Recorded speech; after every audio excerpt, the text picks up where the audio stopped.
من الواقع أتينا إليكم بقصة ليس لها مثيل. كان يا مكان.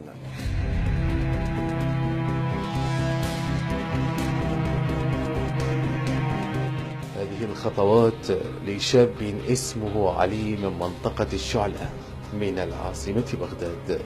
هذا الشاب أحب فتاة ل10 سنوات، كان جميل الشكل لدرجة أنه تتمناه كل الفتيات، وبسبب حبه لهذه الفتاة بدأت له ولأهله كل المعاناة، ليجولوا به اليوم في كافة المحافظات في مختلف أنحاء البلاد بما فعلته به حبيبته من سحر وشعوذة ولعنة لتلقيها عليه ليكون اليوم على هذا الحال.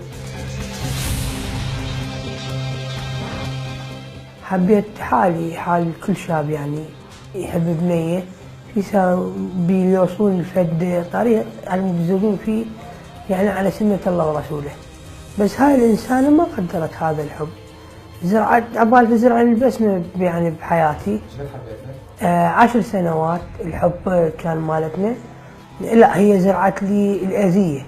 أخذتني عندي خالتي أم التلاقة ومن شعري قالت لي ذكرى العفو، كان الشورت مالتي فأخذته يعني كان شورت يعني مو بإمكانيته الصحيحة النظيف أو هاي، فقدرت أن تمسح بمنطقة حساسة من جسمها.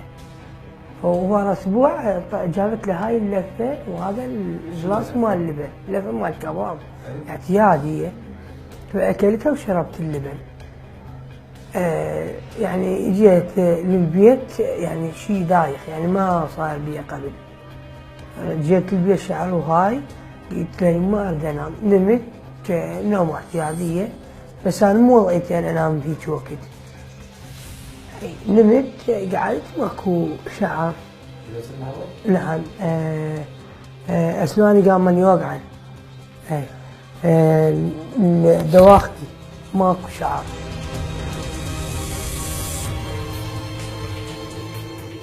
واللي زاد الطين بله اللي أرادت أن تكمل شو اسمه العمل مالته والخطة الأساسية اللي هي هاي.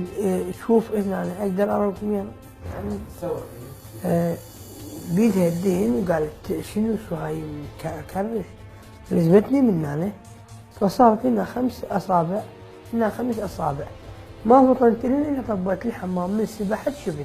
حتى يكتمل عملية السحر حسب ما نفذتها البنية اللي كان يحبها، كان اكو كثير من الخطوات حتى تتبعها. بعد ما أكل الأكل اللي يحتوي على السحر كانت تخلي إيديها بهالشكل حسب ما وصف لنا، هالشكل هذا. بنفس اليوم طب سباح، بعد ما سبح طلعت هاي العلامة على شكل الأصابع بنفس اليوم، اللي هي نشوف هاي الأصبع وهاي الأصبع، شوف هاي الإيد وهاي الإيد.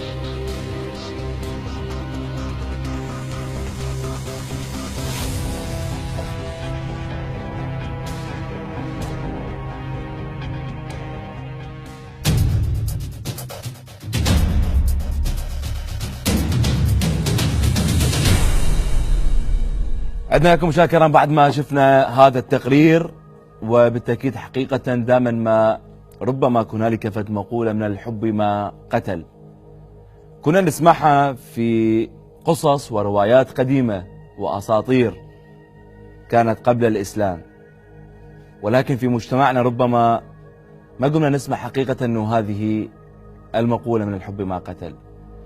اليوم بعد ما شفنا علي وحالته كيف هي مرت، وكيف أنه كان هذا الحب نقمة إله، وكيف أنه تغيرت حياته من إنسان يعيش بصورة طبيعية ما عنده أي مشاكل، إلى إنسان يعاني من مشاكل نفسية اجتماعية، ويعاني أيضا حتى من أمور ربما تكون صحية. فحياكم الله في حوارنا لهذا اليوم. طبعا انضم لي طبعا مشكور علي عبد الخالق كاظم، حياك الله علي.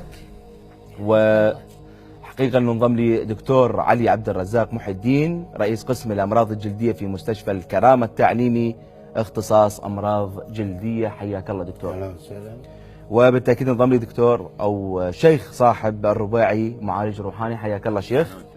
وبالإضافة إلى دكتورة فرح القريشي باحثة نفسية. حياكم الله جميعا. بداية طبعا قبل ما ندخل احنا بمحورنا لهذا اليوم، أريد أسمع منك الحالة والقصة علي، حتى أنه يفهموك ضيوفنا ونقدر إن شاء الله يا رب نوصل لطريقة أو ربما طريقة للعلاج. ولهذا أتمنى من شيخ صاحب على راسي والدكتور علي الدين إن شاء الله، والدكتورة وأنت إن شاء الله. الله يخليك. والله موجود. أنا يعني مثل كل شاب حبيت بنية، مثل كل شاب يعني. أنا طالب وتوني أريد أتقدم لمعهد فنون جميلة، ولكن حبيت بنية، وهذه البنية كانت مطلقة. نعم. فحبيتها، فصارت قصة حب يعني كلش قوية حيل. يعني قمت أنا أحبها أكثر من يعني آلاف الناس اللي تحب. يعني الناس كانوا يتمنون أن يحبون هاي البنية مثل ما أنا أحبها، أو هي كانت تتمنى طيب يعني أكثر من الحب اللي تريده هي. طيب شنو اللي صار؟ حقيقة هي البنية بعد تزوجت، هي كانت يعني من النوع اللي تغار علي، ما أعرف شنو هاي الأمور. أي بالبيت أنا ما عندي مشاكل كنت يعني ويا الأم ويا الأب. أنت جات حالتك طبيعية مو هيك؟ حالتي طبيعية جدا يعني. حتى أنا جايب بعض الصور في سبيل يشوفون على مود تحكمون. خلينا نشوف الصور حتى ندخل احنا بالقصة، شوفهم للأطباء وشيخ صاحب. بعد حتى ضرب امك. ايه انت على ويجاز علي، انا اذا حكيت القصه كلها على الجو، اذا حكيت القصه على ويجاز علي. دكتور هذه كانت حالته الطبيعية، شيخ صاحب هذه كانت، وهذه طبعا لكل الناس، كان ما عنده كل مشكلة. وشوف هسه حالته، كان شاب اعتيادي يعيش بسلام وما عنده كل إشكال، ولكن بيوم وليلة انه ساقط عنده كل شعره. طيب حتى احنا ندخل شيخنا بس نفهم القصة مالته من ثم اعطيك مجال حتى انه تتكلم وترد على كل كلامي ذكر علي. اي علي، حبيت انت البنية، ماكو نعم. اي مشكلة؟ ماكو اي مشكلة، وحياة طبيعية وكلش حلوة. البيت يعني اخواني بالبيت هاي عايشين بسلام محترمين يعني، وكافين خيرنا شرنا الحمد لله. وكذا احنا عايشين بمنطقة شعبية، بس ما عندي أذية أنا. طيب يعني أجي أنا من بالتسعة أقعد ب3 اعتيادي، حتى يعني ما أشتغل، لأن يعني أكل اللي متوفر استمر من 2006. اي فلذلك السبب هي شافتك من اجاها موضوع الزواج وغصبها وما اعرف شنو، ها على احد يعني نقول مثلا احد اقربائها وهاي. اخذت من بعض الاشياء من عندي، شعري العفو، بعض من الشعر وفالنته متعلاقه. شلون اخذتها هاي؟ يعني اخذتها بيدها نعم، وفالنته متعلاقه انا كنت لابسها يعني، وفتشي يعني العفو ما اقدر اذكره بالهاي، أم تريدني أذكر أستاذ علي. تمام. يعني أخذت من الهاي. ورا أسبوع يعني التقيت وياها، فانطتني لفة مال كباب وقلاص مال لبن. تمام. أكلت اللفة وشربت اللبن. فوقاها أكو أرادت تكمل هذا الموضوع، جابت دهن فمسحتها بيديها وخلتهن هنا. هنا صار عندي 5 أصابع و5 أصابع. على بطنك؟ على بطني يعني 10 أصابع هنا، لأن أنا هذا قالب الطبيعي. اختلفت حياتي يعني، لأن نمت وقعدت ما لقيت شعر، ما طلع يعني، ما صغرت بالمثلا نقول مثلا هيجي أو مثلا دائرة كبيرة. لا مباشرة، حتى ما لقيت على الفراش، لا داخليا ولا خارجيا. بس فهمنا حتى توضح لكل الناس. نعم. أنت رجعت نمت. نعم. وبهذا شكلك اللي بالصورة. بهذا شكلي بالصورة. نمت قعدت الصبح هذا شكلك؟ هذا شكل صح وحرام يعني. البيت طب وحتى يعني جيراننا وهاي، لان لو مسقط مثلا بصوره نقول مثلا اكو مرض جلدي ثعلبه او هاي.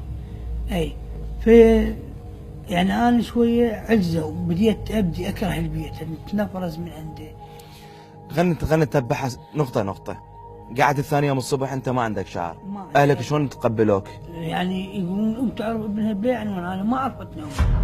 اتهموني حرامي نايم بفراش علاوي. أي يعني طبوا حتى جيران ضربوني وهاي. بس انا عندي فد شيء يعني تعرفه ابو بيه شاف تقري هذا علاوي. قالت وين كنت وين طلعت وين مشيت ما حكيت اني. البيه ما انطيت بيه. ما قلت وزن بعد يعني ما